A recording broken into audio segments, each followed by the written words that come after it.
अब तक आप सभी लोगों ने प्रकाश के इस चैप्टर में देखा कि प्रकाश किसे कहते हैं, प्रकाश के आधार पर वस्तुएं कितने प्रकार की होती हैं,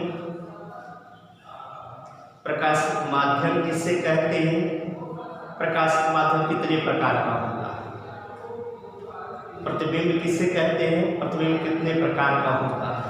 15 मिनट करिए। प्रकाश के परावर्तन के क्या नियम है, अब आज आप देखेंगे।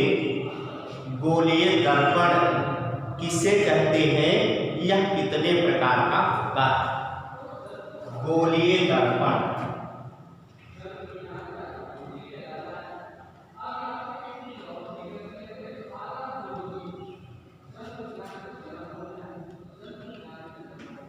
गोलीय दर्पण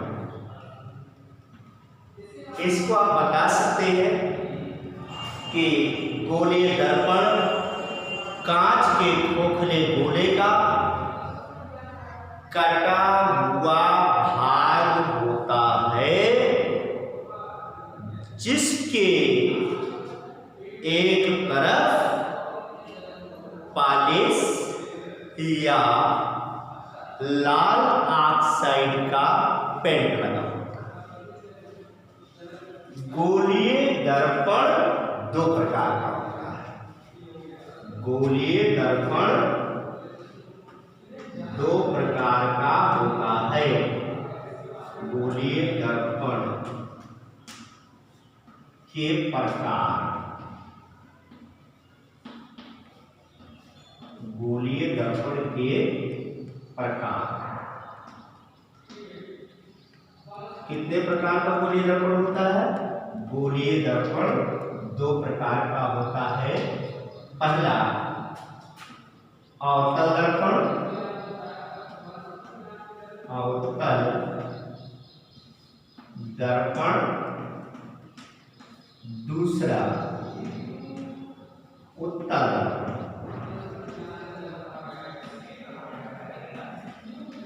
ये दो प्रकार, अवतल दर्पण और उत्तल दर्पण। अवतल दर्पण क्या है। अवतल दर्पण में जैसे आप देखेंगे, ये एक गोले का आधा कटा हुआ भाग है, ये भी गोले का एक कटा हुआ आधा भाग है। अगर हम इसके उठे हुए तल पर लाल ऑक्साइड का इस प्रकार से पेंट लगा दें या पॉलिश कर दें, तो जो प्रकाश का परावर्तन है वो किस तल से होगा, इसके धंसे हुए या दबे हुए तल से प्रकाश का परावर्तन होगा। इसलिए इसे हम कौन सा दर्पण कहेंगे, अवतल दर्पण। कौन सा दर्पण, अवतल दर्पण। और यदि हम इसके धंसे हुए तल पर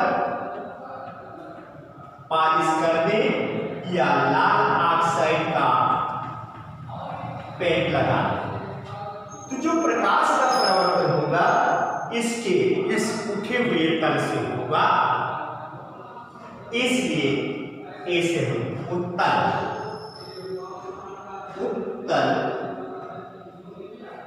दर्पण आपके कहने में से भी स्पष्ट हो जाता है। अगर आप जो है व्याकरण के अनुसार वर्ड का इस्तेमाल करें तो आपको ऐसे भी क्लियर हो जाता है। जैसे जब आप कहेंगे अवतल, अवतल, ऐसे कहने पर क्या होता है, आपका सिर्फ थोड़ा आगे की तरफ झुकता है, जिसका मतलब दबे हुए तल से प्राप्त। जब कहते हैं उत्तल उत्तल, तो ऐसा करने पर आपका चेहरा थोड़ा सा ऊपर की तरफ उठता है, जिसका मतलब उठे हुए तल से प्रकाश का परावर्तन। तो इस प्रकार से गोलीय दर्पण दो प्रकार का होता है, एक अवतल दर्पण, दूसरा उत्तल दर्पण। अब इससे संबंधित कुछ परिभाषाएं हैं जिसको आप जानेंगे कि वो कौन से है वक्रता केंद्र किसे कहते हैं? वक्रता केंद्र किसे कहते हैं? वक्रता केंद्र किसे कहते हैं? अब आप जाने कि जैसे यही गोलीय दर्पण है, यही गोलीय दर्पण है।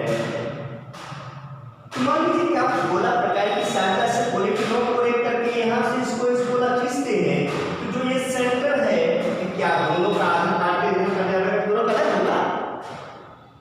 अलग नहीं होगा।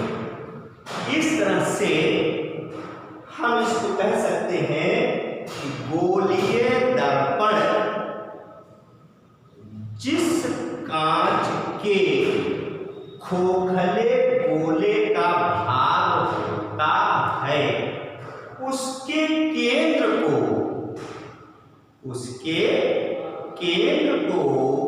गोलीय दर्पण का वक्रता केंद्र कहते हैं। गोलीय दर्पण कांच के जिस खोखले गोले का भाग होता है उसके केंद्र को गोलीय दर्पण का वक्रता केंद्र कहते हैं।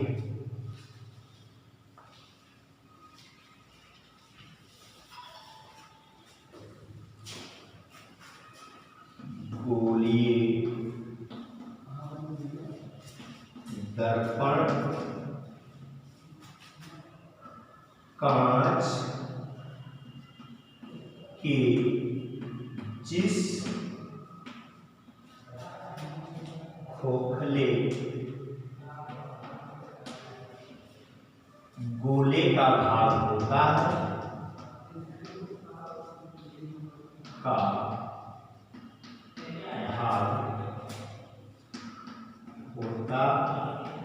है उसके केंद्र को गोलीय दर्पण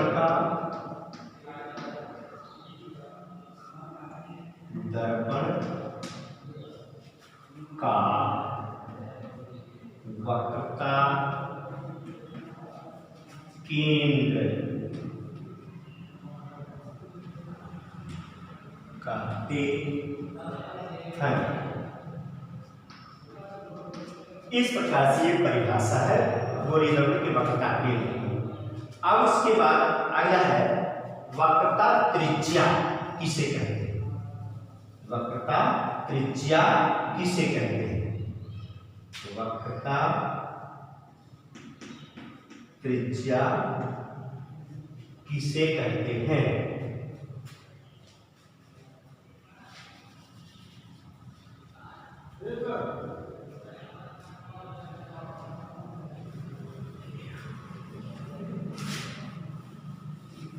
अब इसका देखिए कैसे क्या होगा। गोलीय दर्पण कांच के जिस खोखले गोले का भाग होता है उसकी त्रिज्या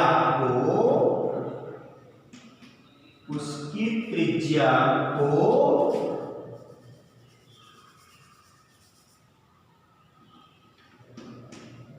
गोलीय दर्पण का वक्रता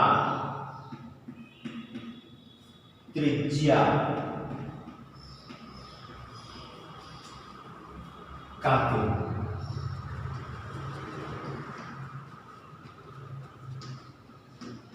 क्या भाई गोलीय दर्पण जिस कांच के खोखले गोले का भाग है जो उसकी त्रिज्या है वही गोलीय दर्पण की वक्रता त्रिज्या।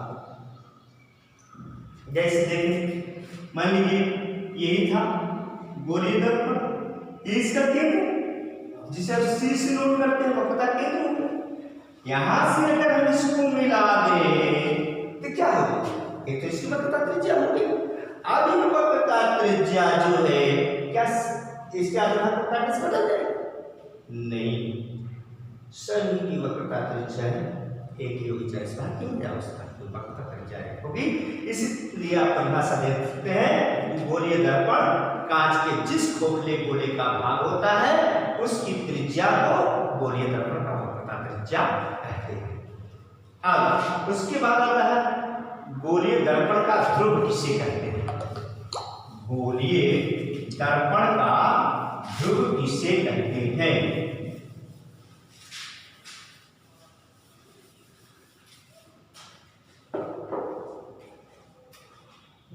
गोलीय दर्पण का ध्रुव किसे कहते हैं।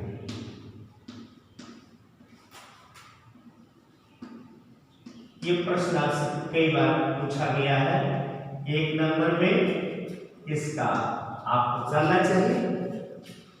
इसका क्या है कि गोलीय दर्पण के परावर्तक तल के मध्य बिंदु, जैसे है ना मध्य बिंदु ये है, इसका मध्य बिंदु ये है, यही जो क्या कहलाता है, ध्रुव कहलाता है, जिसे हम P अक्षर से डिनोट करते हैं। P फॉर पोल, पोल माने ध्रुव।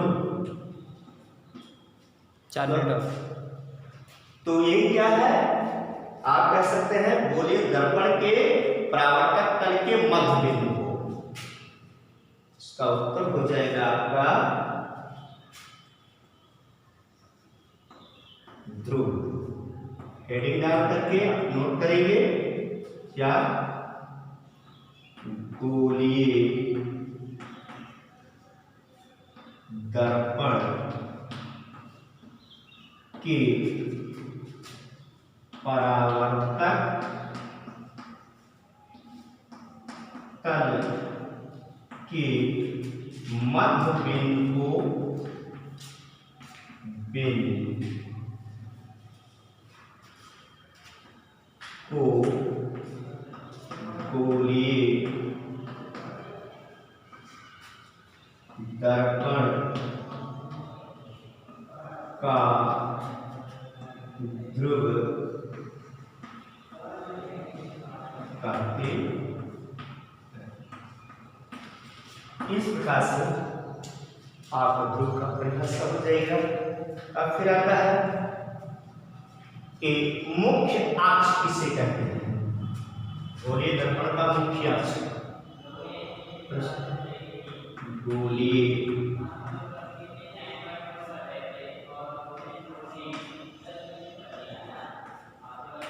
गोलीय दर्पण का मुख्य अक्ष किसे कहते हैं।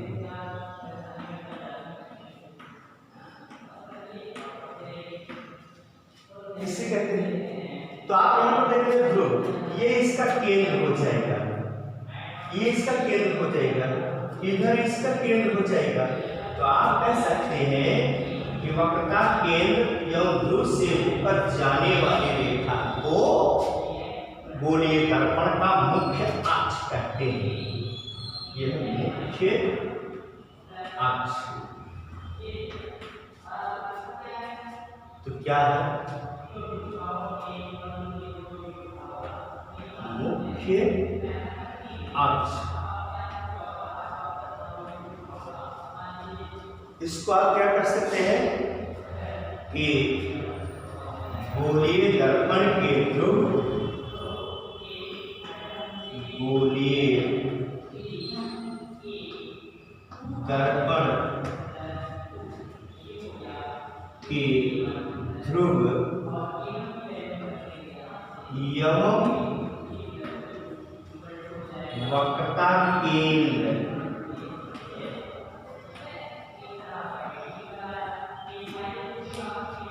से होकर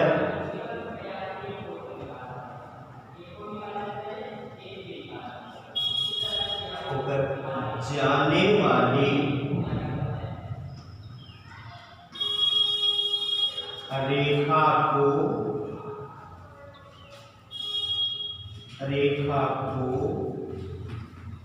गोलीय दर्पण का मुख्य अक्ष कहते हैं।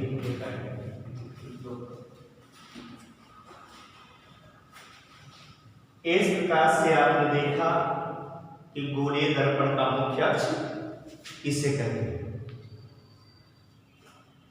ये जो है वक्रता केंद्र और ये दो, यहां से जो दोनों को मिलाती हुई रेखा चलेगी वही क्या कहलाएगा, गोलीय दर्पण का मुख्य अक्ष।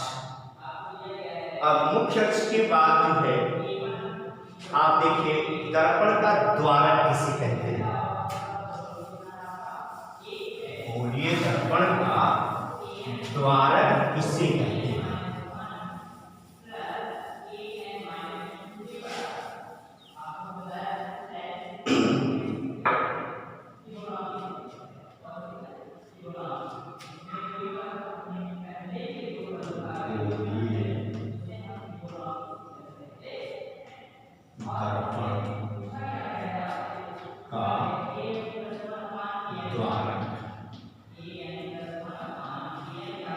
गोलीय दर्पण का द्वारक यानी कि दर्पण के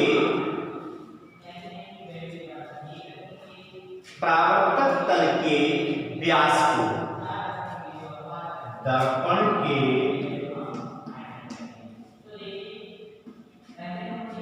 परावर्तक तल के व्यास को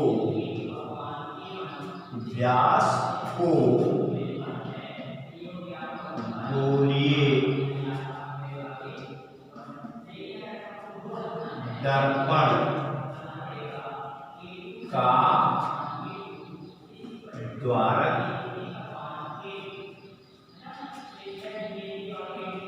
कहते।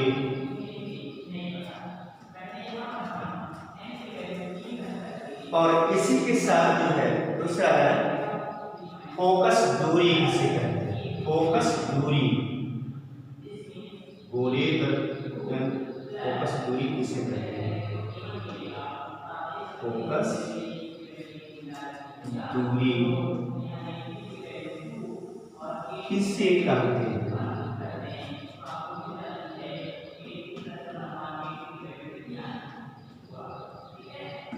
ये भी आपका प्रश्न है। तो जैसे अभी आपने देखा ये गोलीय दर्पण, ये इसका बिंदु P ध्रुव है, ये बिंदु C है और वक्रता केंद्र एवं ध्रुव को मिलाने वाली रेखा दर्पण का ध्रुव कहलाती है। और यहां पर जो है फोकस है, तो फोकस एवं ध्रुव के बीच की दूरी को, फोकस एवं ध्रुव के बीच की दूरी को फोकस दूरी कहते हैं। फोकस एवं ध्रुव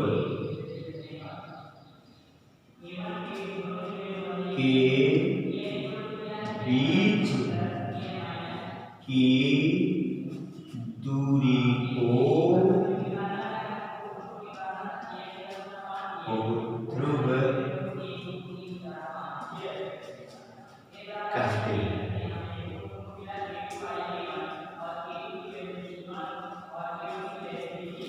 इस प्रकार से फोकस दूरी की परिभाषा आपने देखा और लास्ट में आप देखिए मुख्य फोकस किसे कहते हैं। गोलीय दर्पण का मुख्य फोकस किसे कहते हैं। गोलीय दर्पण का मुख्य फोकस किसे कहते हैं।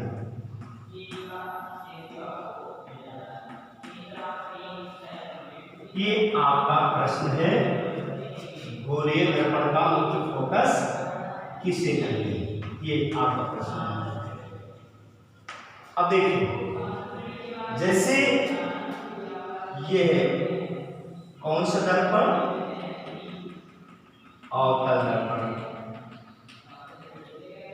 ये इसका ध्रुव P हो गया और ये प्रकाशिक केंद्र C हो गया। दर्पण के ध्रुवियों प्रकाशिक केंद्र से होकर जाने वाली रेखा को क्या मुख्य अक्ष कहते हैं। तो मुख्य अक्ष के समांतर आने वाली प्रकाश की किरणें, मुख्य अक्ष के समांतर आने वाली प्रकाश की किरणें दर्पण से परावर्तन के पश्चात जिस बिंदु पर वास्तव में मिलती उसे गोलीय दर्पण का मुख्य फोकस अथवा